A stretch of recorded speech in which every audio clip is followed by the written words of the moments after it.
Irmãos, ultimamente eu tenho visto aqui na internet muitos pastores, profetas, pessoas colocando a sua fé em prática, tentando reproduzir os mesmos milagres que Jesus fez no passado, também nos dias de hoje.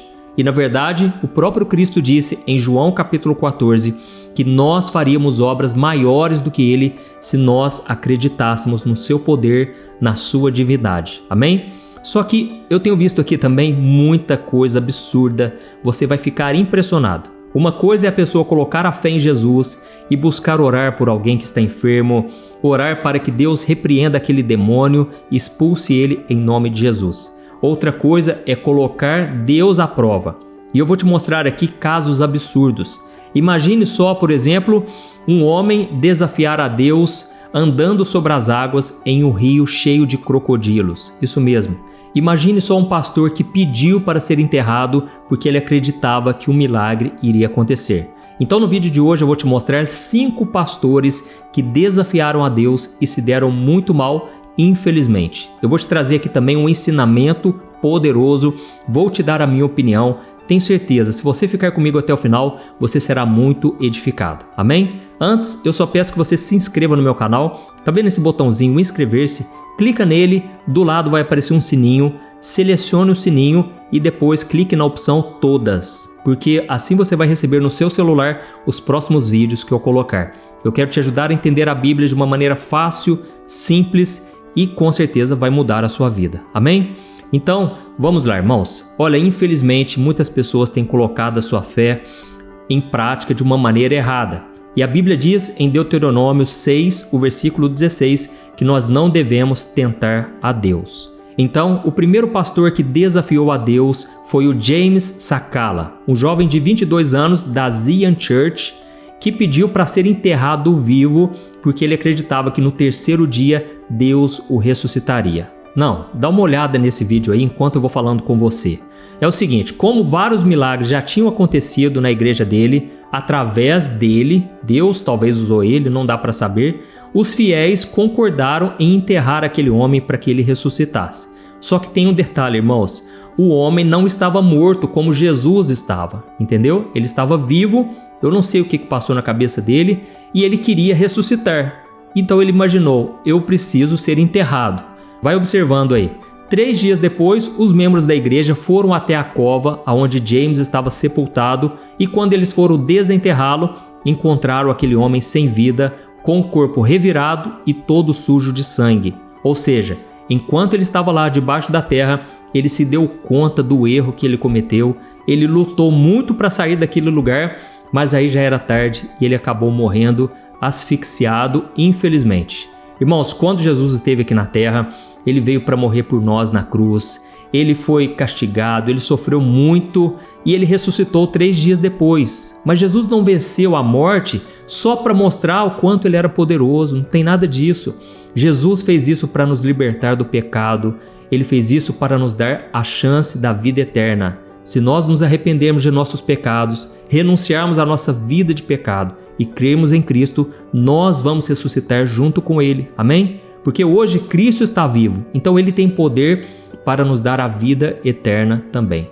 Então, na minha opinião, irmãos, o que eu acho que esse pastor fez foi tentar mostrar que ele era superior às pessoas, que ele era um homem muito espiritual, mas ele acabou se dando mal. E um outro ponto importante é que ele queria ressuscitar em 3 dias. Só que a Bíblia deixa claro que ao homem é permitido morrer uma só vez.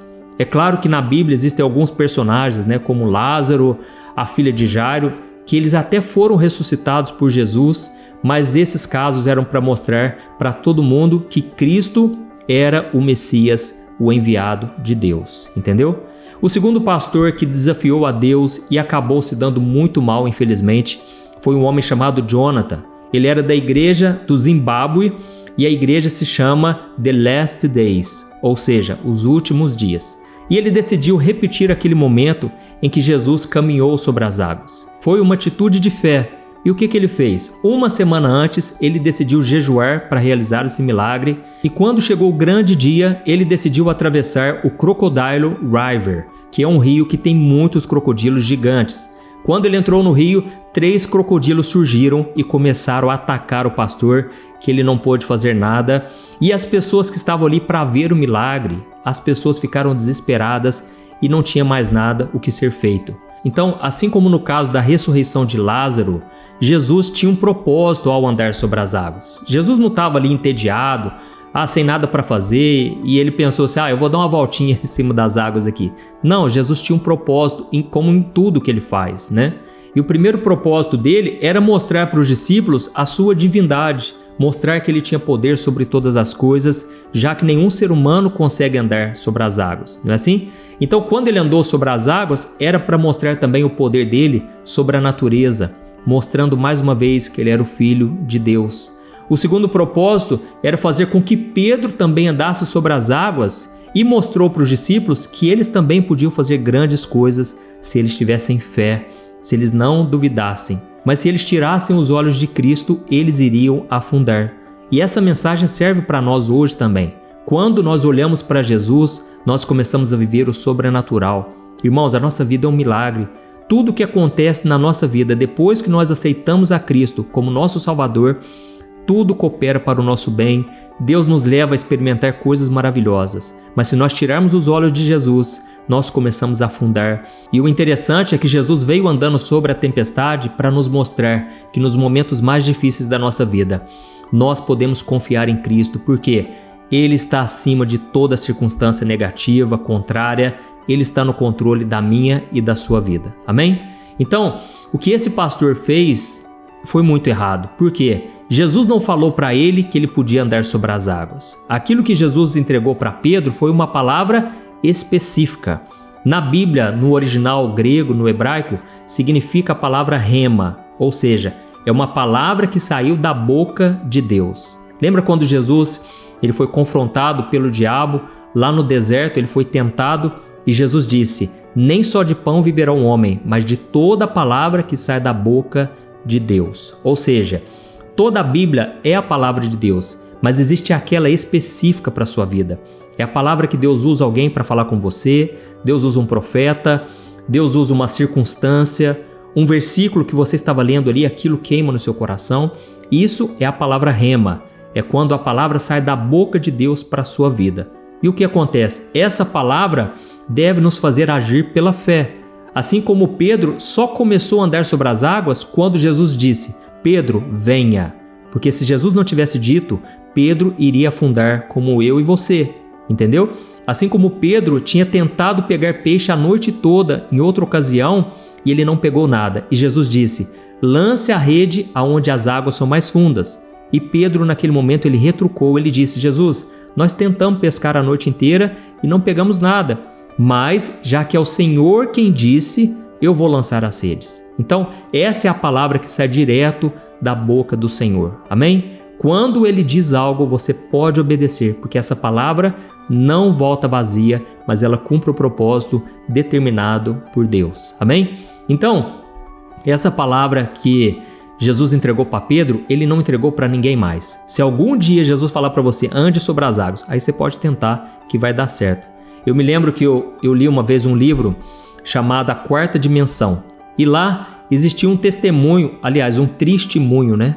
De 2 pessoas que um dia estavam indo numa vigília e eles decidiram ter fé de andar sobre as águas. Sabe o que aconteceu? No dia seguinte, em todos os jornais, saiu a matéria dizendo: o Deus dos cristãos abandonou os cristãos. Por quê?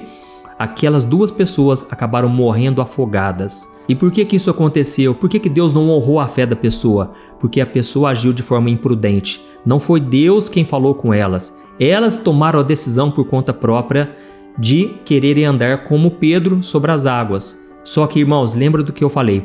Nós precisamos receber palavras direcionadas de Deus. Então ore mais, procure ver na Bíblia se está de acordo isso que você recebeu, talvez uma profecia.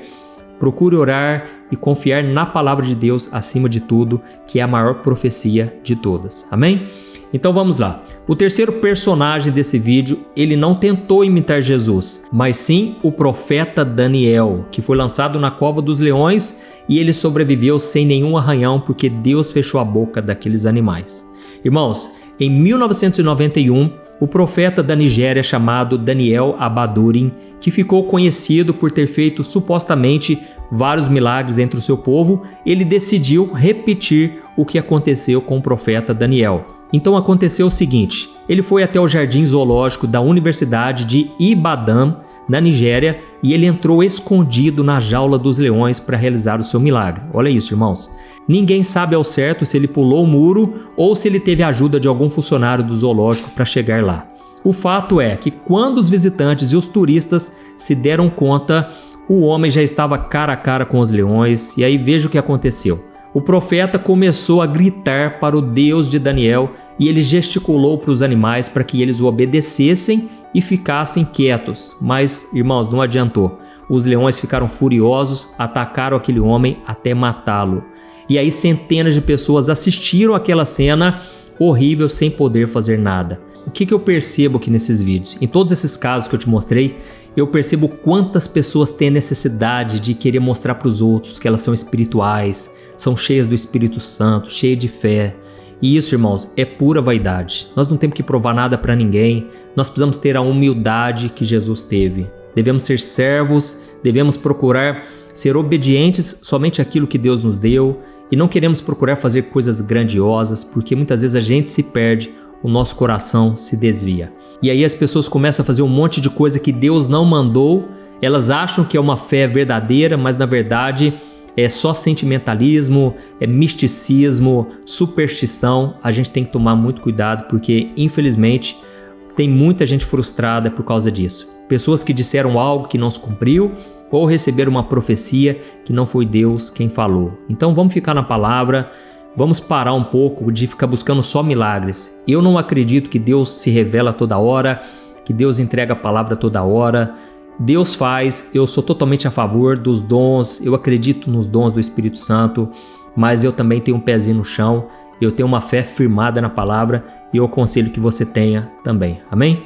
Então nós precisamos entender, irmãos, que o verdadeiro profeta Daniel, presta atenção, ele foi jogado na cova dos leões. Ele não entrou na cova dos leões por conta própria, ele não se lançou nessa cova. Então Deus livrou ele, Daniel, para mostrar para todo mundo e também para o rei Dário, que deu a ordem para ele ser lançado ali na cova dos leões, para mostrar que Deus é verdadeiro, que Deus é real, que Deus está vivo e que Deus sempre protege o seu povo. Mas poderia também Deus não ter livrado Daniel, mas naquele momento foi o propósito de Deus, tá certo? Então, fique na vontade do Senhor e aí você não erra, você não vai tomar nenhuma decisão errada. Vamos lá. O quarto pastor que desafiou a Deus foi longe demais, foi um homem de Moçambique chamado Francisco Barajá. Ele é fundador da Igreja Evangélica de Santa Trindade. E o que aconteceu? Ele decidiu que ele queria bater o recorde de Jesus. Dá para entender? Ele queria passar mais de 40 dias, 40 noites, sem comer absolutamente nada no deserto. E aí então esse pastor ficou em casa sem comer absolutamente nada. É como se ele tivesse feito uma greve de fome. Acontece, irmãos, que esse pastor ele sofria com problemas de pressão baixa, o que fez com que ele ficasse muito doente. Só para vocês terem noção, os médicos aconselham você não ficar mais do que 3 dias sem tomar água. Irmãos, isso é risco de vida. Eu já fiz um vídeo aqui no meu canal falando sobre um jejum de 3 dias que eu fiz e Deus destravou muita coisa na minha vida, revelou meu chamado. E eu contei essa experiência para te incentivar a fazer o jejum. Eu vou deixar aqui no final do vídeo, tá bom? Vai ser muito importante você assistir. Mas quando eu fiz esse jejum, eu fiz de forma imprudente. Eu não tinha o conhecimento dessa área da saúde. Então eu fiquei 3 dias sem tomar água. Irmãos, eu não aconselho ninguém. Tome bastante água durante o jejum, porque isso pode ressecar os seus órgãos internos. Isso é um perigo, irmãos. Mas Deus viu a intenção do meu coração. E Deus me poupou, graças a Deus, né? Porque se eu estou aqui falando para você, é porque deu certo. Mas eu não aconselho. Eu sei que tem pessoas também que têm problema de saúde. Se elas fizerem jejum ali mais prolongado, já pode comprometer a saúde. Então, procure sempre uma orientação médica. Faça tudo no seu limite e não faça como esse pastor de jeito nenhum. E o que aconteceu? Vamos lá. No 25º dia, ele já tinha perdido tanto peso que ele não conseguia mais se levantar da cama. Então ele foi levado para o hospital em estado grave e ele foi diagnosticado com anemia aguda e insuficiência de vários órgãos. Os médicos até tentaram salvá-lo, mas irmãos, ele acabou morrendo. E veja só como que ele era antes do jejum e como que ele ficou. E aí, irmãos, antes de dar a minha opinião sobre esse caso, eu quero passar já para o quinto pastor que também quis tentar algo parecido. O pastor sul-africano chamado Alfred, que era conhecido como um homem cheio da unção, muito usado por Deus. Certa vez ele saiu de casa em uma jornada espiritual no ano de 2016 e ele estava decidido a não comer mais nada, não beber nada, sabe lá até quando. Então, 30 dias depois, o seu corpo foi encontrado em um local desértico, um local de difícil acesso, e eu imagino que talvez ele tenha sofrido e não tinha ninguém para socorrê-lo. Então, irmãos, nós precisamos ser prudentes. O que eu mais vejo, infelizmente, aqui na internet, são pessoas querendo o poder de Deus. Deus conhece a intenção, é claro, mas tem pessoas fazendo loucura em nome da fé. Irmãos, vamos ficar na palavra. Vamos confiar que Deus usa coisas simples também na nossa vida. Deus pode nos usar com coisas simples, falando com pessoas. Deus pode nos usar de qualquer forma que seja, mas nós precisamos tomar muito cuidado porque tem muita loucura por aí, né? Então, irmãos, Jesus, ele jejuou no deserto por 40 dias e 40 noites para se preparar para o ministério. Não foi por acaso. Jesus, ele estava se preparando porque mesmo ele sendo o Filho de Deus, mesmo ele tendo todo o poder, ele precisava se fortalecer espiritualmente para o que estava por vir, principalmente porque Jesus sabia que o fim dele seria a cruz. Então, Jesus não podia cair em tentação. Ele não cometeu um pecado sequer e por causa disso Deus o ressuscitou dentre os mortos. Amém? Então, quando esse penúltimo pastor lá de Moçambique, ele decidiu ficar 40 dias, 40 noites, sem comer nada, sem beber nada, só para quebrar um recorde de Jesus, aí, irmãos, na minha opinião, ele estava menosprezando o sacrifício de Cristo. Isso para mim é um pecado muito grave. Ele errou muito. E sobre esse último pastor lá da África do Sul, que saiu de casa decidido, olha, não vou comer mais nada, não vou beber mais nada, talvez com a intenção, né, de buscar mais a Deus, mas eu achei que ele foi imprudente. Ele deveria ter avisado outras pessoas, ele deveria ter ido até o seu limite. Se não estava aguentando mais, entrega o jejum. Eu creio que Deus é misericordioso. É claro que a Bíblia diz que nós não devemos ser tolos, fazendo votos que nós não conseguimos cumprir. Mas eu acredito também, irmãos, que Deus perdoa qualquer pecado. Não existe um pecado que Deus não perdoe. O único pecado que a Bíblia diz, que Jesus disse, que o Pai não perdoa, é a blasfêmia contra o Espírito Santo. Que na verdade é quando você vai rejeitando Jesus. As obras que Jesus faz, você sempre diz, isso é do diabo, eu não acredito. Aí você não tem o perdão. Por quê? Porque é o Espírito Santo quem nos convence do pecado. Então, quando você vê um milagre, tenha o temor de Deus. Quando você vê algo acontecendo, não fique falando já de cara que é do diabo. Tenha o temor, tá bom? Porque às vezes é Deus operando através do Espírito Santo para levar as pessoas ao arrependimento. Então, nós precisamos ter o temor. E se você se sente mal aí porque você acha que blasfemou em algum momento da sua vida, só o fato de você se sentir mal já é o Espírito Santo te convencendo. Então, peça perdão e com certeza o sangue de Jesus vai te purificar e te perdoar. Amém? Então, irmãos, infelizmente, muitas pessoas querem fazer um sacrifício a Deus, algo que elas não dão conta, sendo que a Bíblia diz que é melhor obedecer do que se sacrificar. Deus prefere a sua obediência. Deus prefere que você creia na misericórdia, na graça do Senhor. Amém? Não é por aquilo que você faz, mas é por aquilo que Jesus fez. Então você não precisa pagar penitência para ter o perdão de Deus. Você não precisa ficar se martirizando, se mutilando. Você simplesmente confia em Jesus, creia nele. Isso agrada a Deus, é a sua fé no Filho de Deus. Amém? Eu sou o pastor Antônio Júnior. Se você gostou dessa mensagem, agora eu peço que você compartilhe. Tem muitas pessoas que precisam assistir esse vídeo e você pode ser usado por Deus na vida delas. Amém? Vamos crescer na palavra do Senhor, buscando o conhecimento verdadeiro na Bíblia e assim o inimigo nunca vai ter vantagem sobre nós, tá bom? Deus te abençoe. Eu te espero então no próximo vídeo. Um grande abraço. Fica com Deus.